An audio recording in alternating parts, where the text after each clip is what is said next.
नमस्कार दोस्तों, आइए जानते हैं बिहार की दिन भर की ताजा और बड़ी खबरें। वही आपने अभी तक वीडियो को लाइक और चैनल को सब्सक्राइब नहीं किया तो फटाफट से कर लीजिए। आज की पहली खबर, ऑपरेशन सिंदूर के बाद बिहार के मोतिहारी में 4 चीनी नागरिक पकड़े गए हैं। इनके साथ 2 महिलाओं को भी एसएसबी ने पकड़ा है। इस सभी को एसएसबी ने भारत में अवैध रूप से घुसते वक्त मैत्रीपुल कस्टम हाउस के पास से अरेस्ट किया है। चर्चा है कि दोनों महिलाओं का संबंध पाकिस्तान से था। जानकारी के मुताबिक 2 नेपाली महिलाएं गाइड की भूमिका में थीं। इन चीनी नागरिकों की भारत में अवैध तरीके से एंट्री करवा रही थीं। सभी पैदल ही नेपाल से भारत में एंट्री कर रहे थे। जांच के दौरान एसएसबी को शक हुआ। बातचीत के दौरान न वो नेपाली बोल रहे थे, वही हिंदी। वे लोग चाइनीज भाषा में जवाब दे रहे थे। उनके पासपोर्ट और वीजा की जांच की गई तो उनके पास भारत में प्रवेश करने का वीजा नहीं था। इसके आधार पर 4 चाइनीज नागरिक को गिरफ्तार किया गया है। व्यवहार, न्यायालय में 10 मई को लगेगी राष्ट्रीय लोक अदालत। अररिया में 10 मई को राष्ट्रीय लोक अदालत का आयोजन किया जाएगा। गुरुवार को जिला जज गुंजन पांडे ने व्यवहार न्यायालय परिसर से प्रचार वाहन को हरी झंडी दिखाकर रवाना किया। यह वाहन जिले के शहरी और ग्रामीण इलाकों में जाकर लोक अदालत की उपयोगिता और इससे मिलने वाले लाभों की जानकारी देगा। इस लोक अदालत में दीवानी वाद, फौजदारी मामले, मोटर वाहन दुर्घटना मुआवजा, वैवाहिक विवाद, चेक बाउंस और श्रम विवाद जैसे मामलों का त्वरित समाधान किया जाएगा। ऑपरेशन सिंदूर के दूसरे दिन केंद्र सरकार ने एक सर्वदलीय बैठक बुलाई, जिसमें ऑपरेशन सिंदूर को लेकर रक्षा मंत्रालय ने तमाम जानकारी साझा की। बैठक में कांग्रेस के राष्ट्रीय अध्यक्ष मल्लिकार्जुन खड़गे, राहुल गांधी समेत विपक्ष के सभी नेता शामिल हुए। इधर बैठक के बाद राजद नेता एवं नेता प्रतिपक्ष तेजस्वी यादव का बयान सामने आया है। राजद नेता तेजस्वी यादव ने कहा, जब देश की सुरक्षा की बात आती है तो पूरा देश एकजुट होता है। चाहे सत्ता पक्ष हो या विपक्ष, हम सब एक हैं। देश है तो हम हैं। सबसे महत्वपूर्ण बात यह है कि हम अपने सशस्त्र बलों की वजह से सुरक्षित हैं और हमें उन पर पूरा भरोसा है। पाकिस्तानी महिला नागरिक से सवाल पूछने पर भड़का बेटा, बिहार में लॉन्ग टर्म वीजा पर रह रहे पाकिस्तानी नागरिकों को दोबारा नए सिरे से आवेदन देना होगा। आवेदन की डेट 10 मई से 10 जुलाई तक है। इस दौरान फिर दोबारा से वीजा के लिए फॉर्म भरना होगा। पूरी पड़ताल के बाद उन्हें यहाँ रहने की अनुमति मिलेगी। 10 मई तक ही पुराना वीजा मान्य होगा। इसके बाद इसे इनवैलिड कर दिया जाएगा। इसकी जानकारी SP law and order Sanjay Kumar ने दी है। नीरा उत्पादन के लिए 2 लाख ताड़ के पेड़ चिन्हित। बिहार सरकार ने ताड़ के पेड़ों से नीरा रस निकालने को बढ़ावा देने के लिए मुख्यमंत्री नीरा संवर्धन योजना शुरू की है। इस योजना का उद्देश्य ताड़ पेड़ मालिकों और टैपर्स को रोजगार और आर्थिक सहायता उपलब्ध कराना है। यह योजना अप्रैल से जुलाई तक करीब 65 दिनों के ताड़ी के मौसम के लिए लागू की गई है। इस बार सरकार ने लगभग 2 लाख ताड़ के पेड़ों से नीरा निकालने का लक्ष्य तय किया है। इसके लिए प्रदेश भर में 20,000 टैपर्स चिन्हित किए गए हैं। सबसे ज्यादा टैपर्स और ताड़ के पेड़ नालंदा, गया, मुजफ्फरपुर और वैशाली जिलों में चिन्हित हुए हैं। इन टैपर्स का सत्यापन जीविका के माध्यम से किया गया है और उन्हें मद्य निषेध, उत्पाद एवं निबंधन विभाग की ओर से लाइसेंस जारी किया गया है। Mumbai versus Punjab IPL match. Dharamshala से अहमदाबाद शिफ्ट आईपीएल में पंजाब किंग्स और मुंबई इंडियंस के बीच 11 मई को धर्मशाला में होने वाला मैच अहमदाबाद शिफ्ट कर दिया गया है। मैच लॉजिस्टिक कारणों से अहमदाबाद शिफ्ट किया गया है। गुजरात क्रिकेट एसोसिएशन के सचिव अनिल पटेल ने पीटीआई से इस बात की पुष्टि की। पटेल ने कहा, बीसीसीआई ने हमसे अनुरोध किया और हमने स्वीकार कर लिया। हालांकि इस लेकर अब तक बीसीसीआई की ओर से कोई आधिकारिक बयान नहीं आया है। पंजाब किंग्स का मुकाबला आज धर्मशाला में दिल्ली कैपिटल्स से होगा। 22 अप्रैल को पहलगाम आतंकी हमले के जवाब में भारत ने पाकिस्तान और पाकिस्तान के कब्जे वाले कश्मीर में 9 ठिकानों पर मिसाइल हमले किए। इसके बाद से देश में उत्तर और पश्चिम हिस्सों के कम से कम 18 हवाई अड्डे बंद कर दिए गए, जिनमें धर्मशाला भी शामिल है, जिसके बाद यह निर्णय लिया गया है। बिहार के इन 3 जिलों में होमगार्ड फिजिकल परीक्षा स्थगित। बिहार में होमगार्ड भर्ती के अंतर्गत शारीरिक दक्षता परीक्षा की प्रक्रिया 30 अप्रैल से आरंभ हो चुकी है। अब तक राज्य के कई जिलों के लिए एडमिट कार्ड जारी किए जा चुके हैं और संबंधित जिलों का फिजिकल टेस्ट कार्यक्रम भी जारी किया जा चुका है। इन सभी जिलों में फिजिकल टेस्ट निर्धारित समय के अनुसार आयोजित किया जा रहा है। जिन अभ्यर्थियों ने अभी तक अपना एडमिट कार्ड डाउनलोड नहीं किया है, वे इसे आधिकारिक वेबसाइट से डाउनलोड कर सकते हैं। बिहार को राष्ट्रीय राजमार्ग परियोजनाओं की सौगात। बिहार में सड़क विकास को लेकर लगातार काम चल रहा है। राज्य के पथ निर्माण मंत्री नितिन नवीन ने गुरुवार को बताया कि 7 मई को उनकी केंद्रीय सड़क परिवहन एवं राजमार्ग मंत्री नितिन गडकरी से मुलाकात हुई थी। इस दौरान बिहार में राष्ट्रीय राजमार्गों के विस्तार को लेकर 2025 से 26 की वार्षिक कार्य योजना पर चर्चा हुई। उन्होंने बताया कि बैठक में पथ निर्माण विभाग द्वारा प्रस्तावित 33,464 करोड़ की लागत वाली 52 सड़क परियोजनाओं को केंद्र सरकार ने स्वीकृति दे दी है। इन परियोजनाओं का उद्देश्य बिहार में बेहतर सड़क संपर्क, सुरक्षित यात्रा और निर्बाध यातायात सुनिश्चित करना है। 3 बार से अधिक फेल हुए तो भी परीक्षा में बैठ सकते हैं। पटना हाई कोर्ट ने बिहार के मेडिकल कॉलेजों में असिस्टेंट प्रोफेसरों की बहाली की प्रक्रिया में शामिल होने की अंतरिम अनुमति वैसे उम्मीदवारों को भी दी है जिन्होंने एमबीबीएस परीक्षा में 3 से अधिक बार फेल किया है। Acting chief justice Ashutosh Kumar की खंडपीठ ने डॉक्टर चक्रपाणी कुमार की याचिका पर सुनवाई करते हुए अंतरिम राहत दी है। कोर्ट ने स्पष्ट किया है कि ऐसे उम्मीदवारों को अंतरिम राहत इस याचिका के अंतिम परिणाम पर निर्भर होगा। याचिकाकर्ता की ओर से अधिवक्ता प्रणव कुमार ने कोर्ट को बताया कि यह कानून उचित नहीं है। बिहार का यह कस्बा बना, शहर नगर पंचायत का दर्जा मिला। बिहार सरकार ने राज्य के एक कस्बे को शहर का दर्जा दे दिया है। पूर्वी चंपारण जिले का मधुबन कस्बा अब शहर बन गया है। इसे नगर पंचायत का दर्जा दे दिया गया है। राज्य सरकार की ओर से इस संबंध में अधिसूचना जारी कर दी गई है। बिहार में अब नगर पंचायतों की संख्या बढ़कर 155 हो गई है। वहीं राज्य में अब कुल नगर निकाय की संख्या 262 हो गई है। बिहार में मॉक ड्रिल के बाद अब डीएम को 12 बिंदुओं पर देनी होगी रिपोर्ट। बिहार के 7 शहरों में मॉक ड्रिल में नागरिक सुरक्षा कोर के 12,000 स्वयंसेवकों ने हिस्सा लिया। युद्ध जैसी स्थितियों से निपटने के लिए हुए रिहर्सल में अपनी भूमिका निभाई। इस बीच नागरिक सुरक्षा निदेशालय ने संबंधित डीएम सह नियंत्रक नागरिक सुरक्षा से 12 बिंदुओं पर रिपोर्ट मांगी है। गौर हो कि बिहार सरकार ने 54 वर्षों बाद युद्ध जैसे हालात के रिहर्सल से मिले फीडबैक की समीक्षा करने का निर्णय लिया है। इसी हिसाब से कमियां दूर की जाएंगी। बुधवार को रिहर्सल के दौरान आपात स्थिति से निपटने को लेकर प्रशासन और नागरिक सुरक्षा कोर की मजबूती और कमजोरियों को विभिन्न पैमानों पर परखा गया। विधानसभा टिकट के लिए कांग्रेस ने लॉन्च किया क्यूआर कोड। बिहार विधानसभा चुनाव से पहले कांग्रेस पार्टी ने टिकट देने का एक अनोखा तरीका अपनाया है। कांग्रेस पार्टी में टिकट आवेदन करने के लिए एक क्यूआर कोड जारी किया है। इस क्यूआर कोड को स्कैन करते ही एक लिंक आएगा, जिस पर क्लिक करते ही एक फॉर्म खुलेगा। इस फॉर्म में दिए गए सभी जानकारी को भरकर आवेदक इस चुनाव में टिकट के लिए अपनी दावेदारी पेश कर सकते हैं। केंद्रीय परियोजनाएं टाइम से होंगी पूरी। बिहार में नोडल अफसर अब 500 करोड़ से अधिक की बड़ी केंद्रीय परियोजनाओं का 15 दिनों पर निरीक्षण करेंगे। संबंधित अधिकारियों को निर्देश दिया गया है केंद्रीय परियोजनाएं समय पर पूरी हो और इनमें किसी भी प्रकार का विलंब न हो, इसके लिए सरकार गंभीर है। इसी को देखते हुए नई व्यवस्था लागू की गई है। इस समय प्रदेश में 2 लाख करोड़ से अधिक की केंद्रीय परियोजना चल रही है। दरअसल योजनाएं समय पर पूरी हो, इसके लिए जिलों के पदाधिकारियों को विशेष निर्देश दिए गए। अब इसी कड़ी में विभागों के अपर मुख्य सचिव, प्रधान सचिव, सचिव के साथ जिलाधिकारियों को नए सिरे से केंद्रीय परियोजनाओं में तेजी लाने के निर्देश दिए गए हैं। अब जीविका दीदी चलाएंगी अपनी डेयरी। जीविका दीदी अब अपनी डेयरी चलाएंगी। अब तक केवल दूध का उत्पादन करके बेचती थी, लेकिन अब वो अपनी डेयरी भी खोलेंगी। जीविका दीदियां कौशिका महिला दूध उत्पादक कंपनी लिमिटेड चला रही है। इस कंपनी के माध्यम से जीविका दीदी दूध का उत्पादन करती है। प्रतिदिन 80,000 लीटर से अधिक दूध का उत्पादन होता है। अब इसकी पैकेजिंग भी जीविका दीदी करेंगी।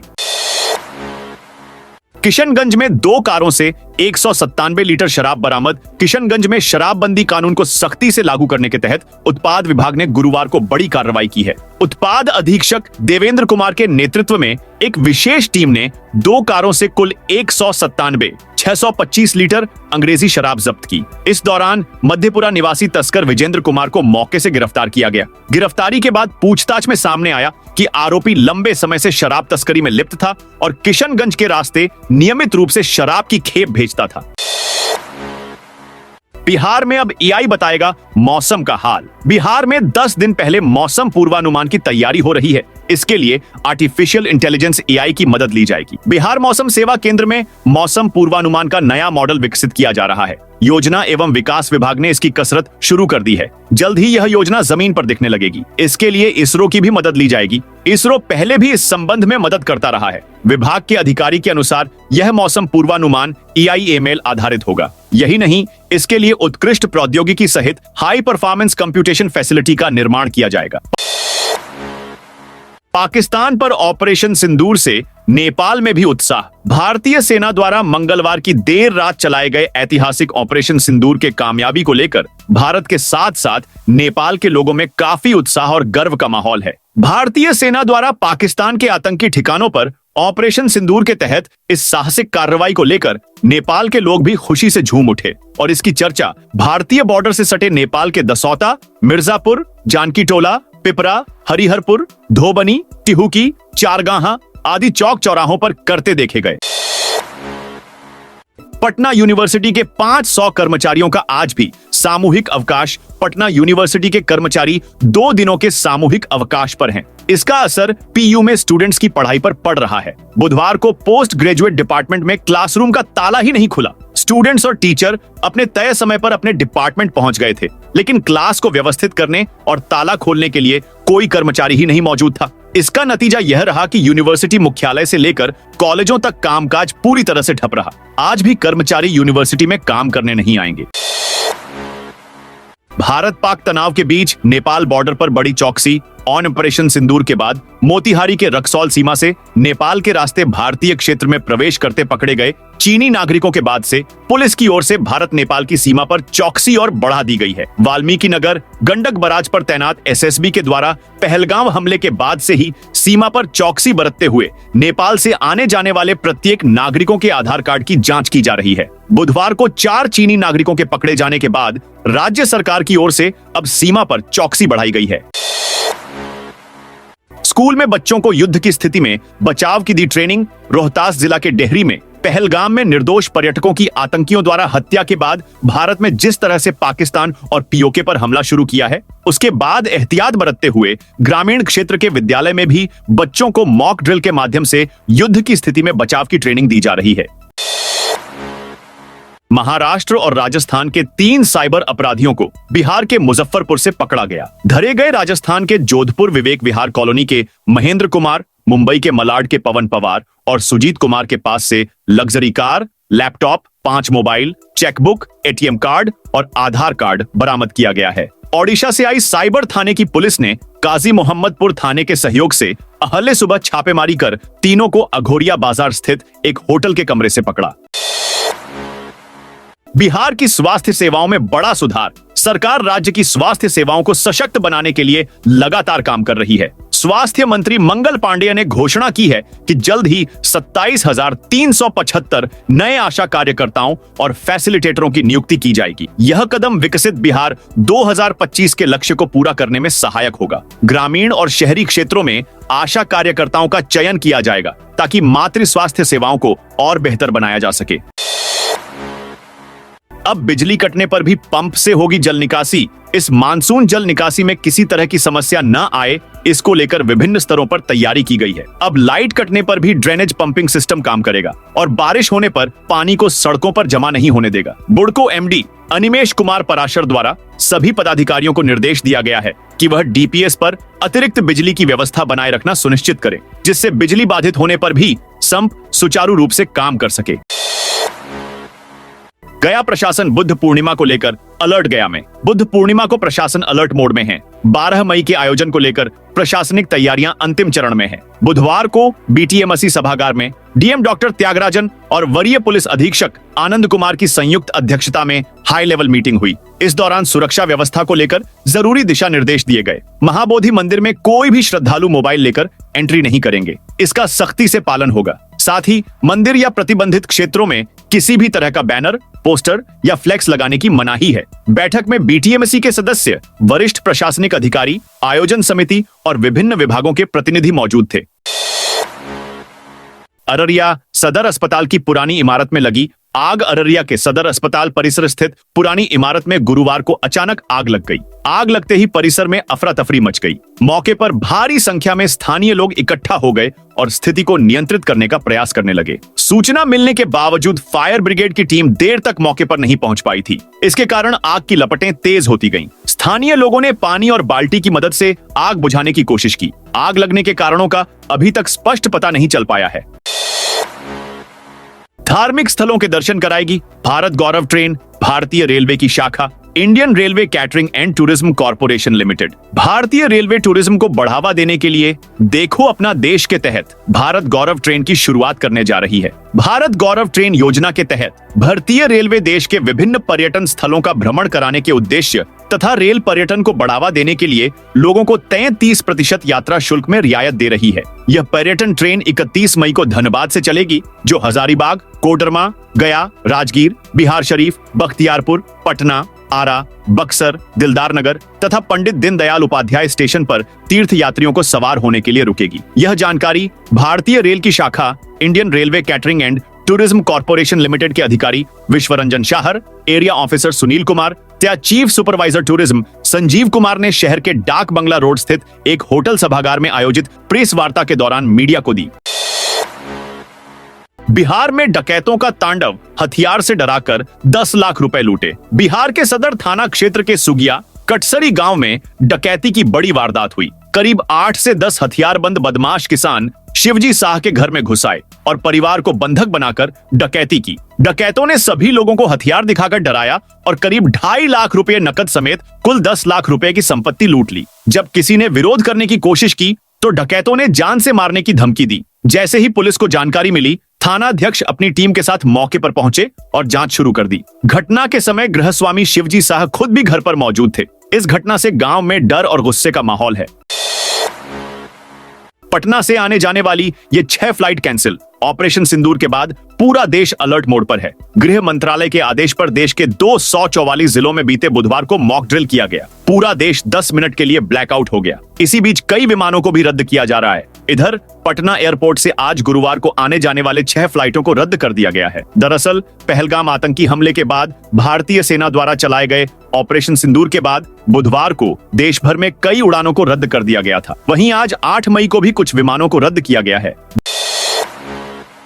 भारत ने हमला किया तो संसद में फूट फूट कर रोने लगे। पाकिस्तानी सांसद ताहिर इकबाल मंगलवार रात ऑपरेशन सिंदूर के तहत 9 आतंकी ठिकानों को मिट्टी में मिलाने और 100 आतंकियों को जहन्नुम भेजने के बाद भी भारत की कार्रवाई जारी है। भारत इस बार बिल्कुल भी पाकिस्तान को माफ करने में मूड में है। बुधवार रात पाकिस्तान ने भारत के 15 शहरों को टारगेट करने की कोशिश की थी, जिसमें से 7 शहर पंजाब के थे। भारत के AS-400 ने आसमान में ही पाकिस्तान के मिसाइल को तबाह कर दिया। इसके बाद गुरुवार सुबह पलटवार करते हुए भारत ने पाकिस्तान के 6 एयर मिसाइल डिफेंस सिस्टम को तबाह कर दिया। इसके बाद लाहौर, कराची, रावलपिंडी समेत 9 शहरों पर ताबड़तोड़ ड्रोन अटैक कर पाकिस्तान में भूचाल ला दिया।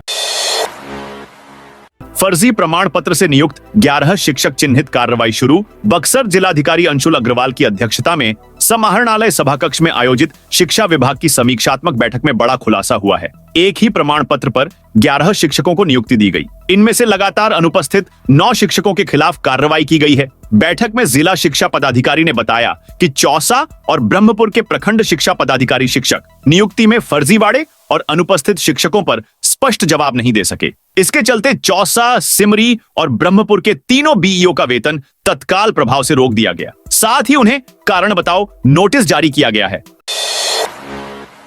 बरौनी के रास्ते चलेगी सहरसा अमृतसर स्पेशल ट्रेन। गर्मी की छुट्टी के दौरान यात्रियों की भीड़ के मद्देनजर रेलवे द्वारा बड़े पैमाने पर स्पेशल ट्रेनों का परिचालन किया जा रहा है। इसी कड़ी में 2 जोड़ी स्पेशल ट्रेनों के परिचालन की घोषणा किया गया है। इसके साथ ही 3 जोड़ी स्पेशल ट्रेनों के परिचालन अवधि में विस्तार किया गया है। निजी जमीन पर सड़क निर्माण को लेकर हिंसा। जमुई में सड़क निर्माण को लेकर हुए विवाद हिंसक झड़प में तब्दील हो गया, जिसमें एक व्यक्ति की मौत हो गई। मंगलवार शाम 2 पक्षों के बीच हुई मारपीट में 55 वर्षीय बिंदेश्वरी राय की जान चली गई। मामला बिचकोड़वा थाना क्षेत्र के पन्ना टोला गांव का है। पुलिस विभाग का बड़ा फेरबदल। किशनगंज में 200 से अधिक का पुलिस कर्मियों का ट्रांसफर। किशनगंज में पुलिस विभाग के अंदर एक बड़ा प्रशासनिक फेरबदल किया गया है। मुख्यालय स्तर से जारी आदेश के तहत ऐसे 200 से अधिक सिपाही स्तर के पुलिस कर्मियों का तबादला किया गया है। यह सिपाही पिछले 5 वर्षों से लगातार एक ही जिले में तैनात थे। इस फेरबदल में कुछ पुलिस कर्मियों को अन्य रेंज में भी भेजा गया है। खास बात यह है कि जिन सिपाहियों को हाल ही में उच्चतर प्रभार यानी प्रमोशन मिला था, उन्हें भी इस ट्रांसफर सूची में शामिल किया गया है। विभाग ने स्पष्ट किया है कि यह निर्णय क्षेत्रीय स्थानांतरण समिति की बैठक के बाद लिया गया। साथियों, ये थी बिहार की दिन भर की ताजा और बड़ी खबरें। आपने अभी तक बिहार समाचार चैनल को सब्सक्राइब नहीं किया तो फटाफट से कर लीजिए, ताकि बिहार की खबरें सबसे पहले आपको मिले।